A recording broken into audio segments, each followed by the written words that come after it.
somewhere far from the trophies and the chanting crowds.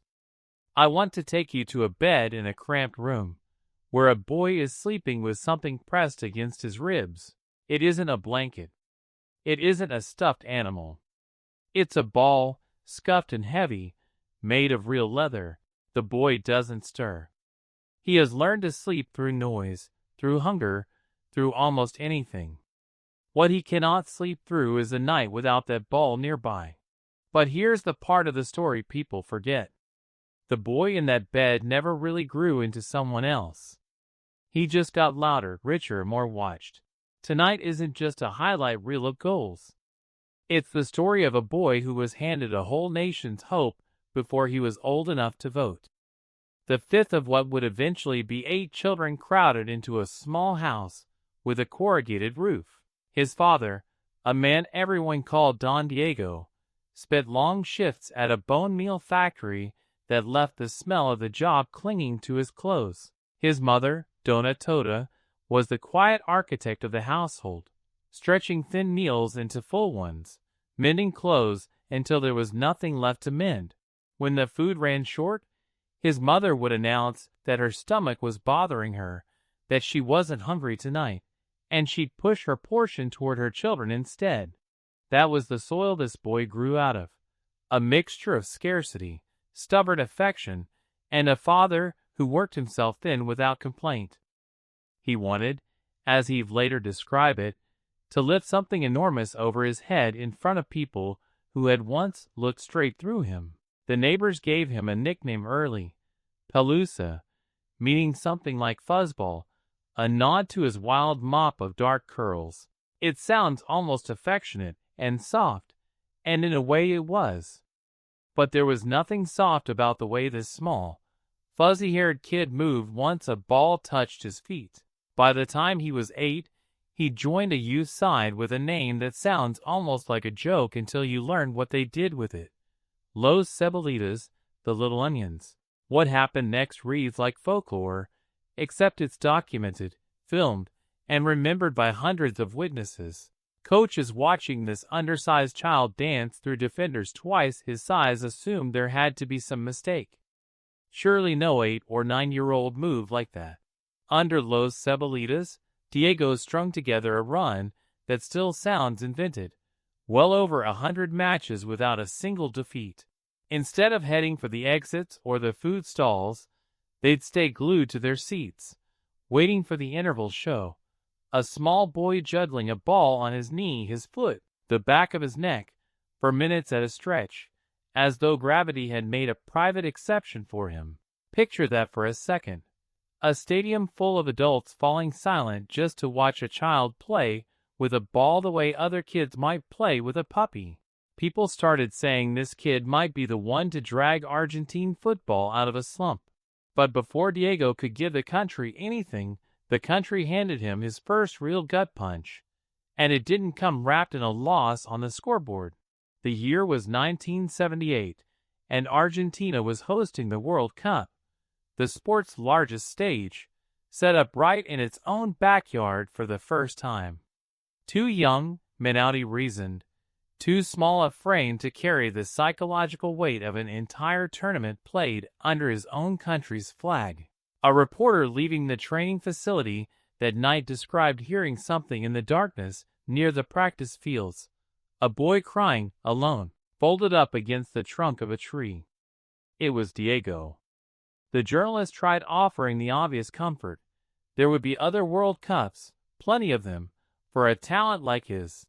But over the idea of disappointing a man who worked himself raw at a factory to give his kids a chance at something better, Argentina went on to win that World Cup without him. The streets of Buenos Aires flooded with people, confetti drifting down like snow, strangers hugging strangers in pure delirious joy. Diego watched all of it from outside the celebration, an observer to his own country's happiest night. He decided then that no one would ever again have the option of leaving him off a list. He would make himself simply too good to overlook. He captained Argentina's youth squad to the World Youth Championship and walked away with the tournament's top individual honor. From there, He moved through the biggest domestic clubs in Argentina, the pressure thickening around him with every step. By 1982, he'd finally earned his spot at a Senior World Cup, this time held in Spain. In a brutal, bad-tempered match against Brazil, he lashed out at an opponent and was sent off the field in disgrace. This is the part of Diego that doesn't fit neatly onto a poster. The temper. The pride that occasionally curdled into recklessness. The refusal, ever, to simply absorb punishment quietly. He was extraordinarily gifted, yes. Was he also saintly, restrained, endlessly patient? Not even close, and he never once pretended otherwise. Strangely enough, that honesty about his own flaws is part of why so many people loved him without reservation. Then, in 1984, a phone call rearranged the trajectory of his entire life. The club was Napoli. For generations, the country had operated under an unspoken divide, a wealthy, industrial north looking down on a poorer, agricultural south. Northern commentators regularly mocked the south as backward, disorganized, even dirty. Naples sat right at the emotional center of that maligned south. A city of tangled alleyways, laundry strung between balconies, deep religious devotion, and a stubborn refusal to be ashamed of itself despite decades of condescension from wealthier regions. So when Maradona signed with Napoli, this was never just a transfer fee and a jersey number. It felt, to the people of that city, like a kind of vindication arriving in human form.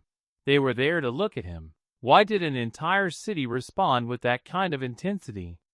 Because in Diego, they recognized themselves. Here was a boy from a slum on another continent, small in stature, dismissed by people who thought they knew better, arriving to prove them all wrong. He was Naples in human form, and Diego, by every account, felt that connection just as strongly as the fans did. What followed was one of football's great unlikely love affairs. A wounded city and a wounded genius, briefly, gloriously in sync. People wept openly in the piazzas. Fireworks lit up the sky until sunrise. Murals of his face began appearing on the sides of apartment buildings almost overnight, some painted by fans who had never picked up a brush before in their lives. The poor South had beaten the wealthy North, and a boy from a Buenos Aires slum had been the one to lead the charge.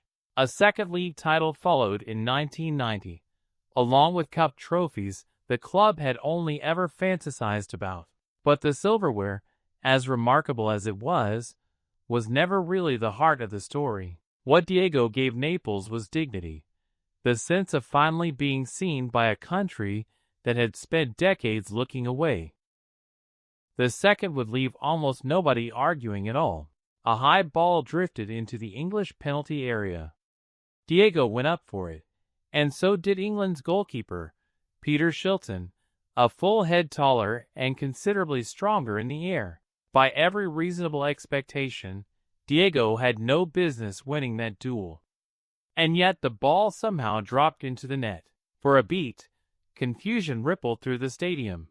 Nobody quite processed what had actually happened.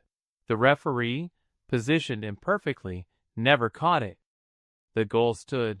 Years later, Diego offered his infamous explanation for the moment, describing the goal as scored a little with his head, and a little with the hand of God.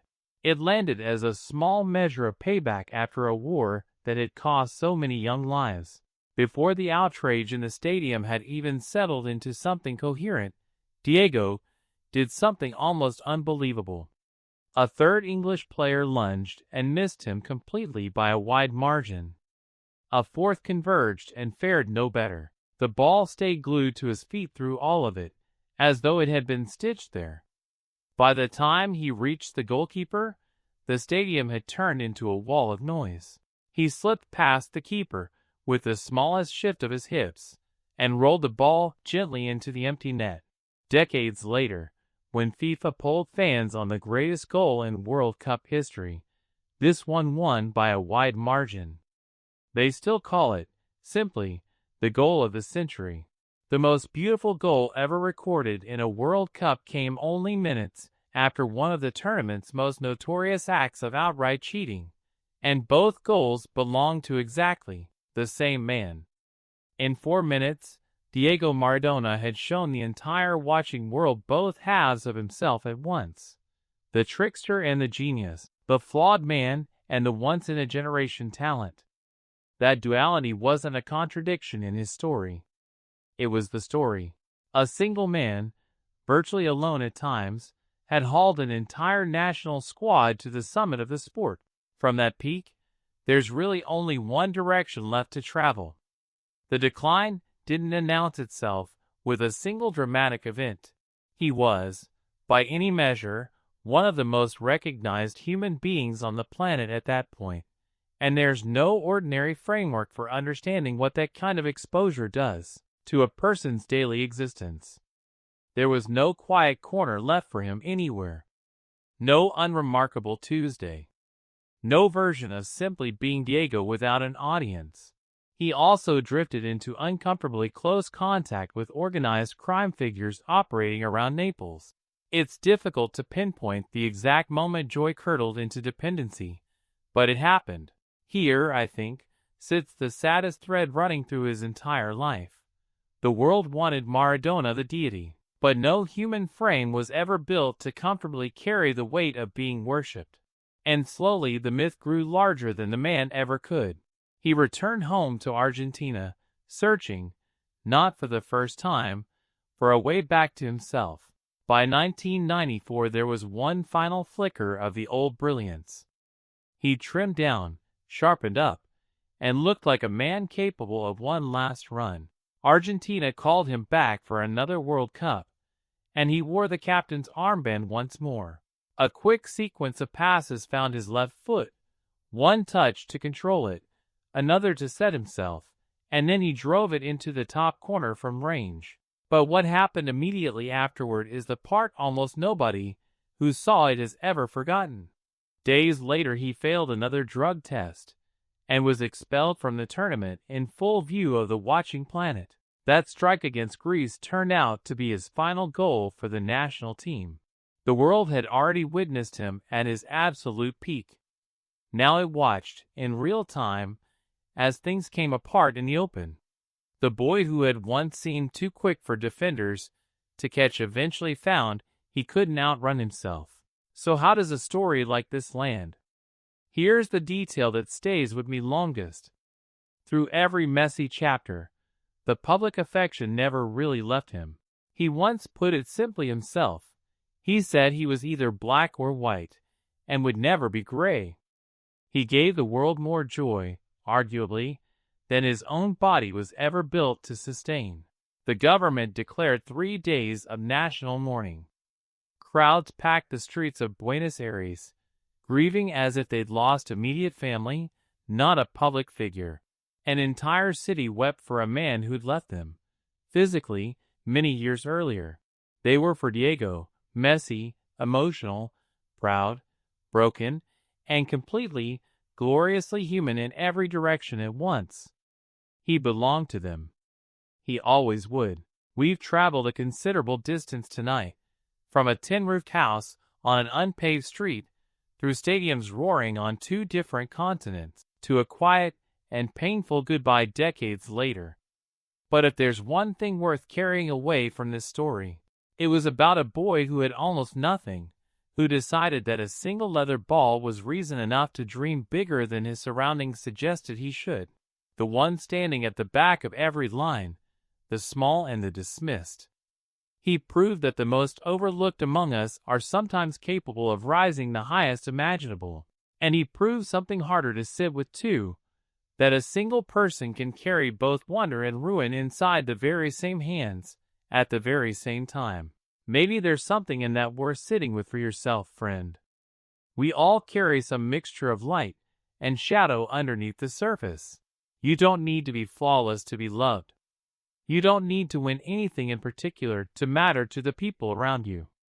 Before you go, I'd genuinely love to hear which moment struck you hardest. The hungry boy clutching his ball, the teenager weeping alone by a tree, And next time, friend, we'll open the door on another story entirely. Something small and familiar,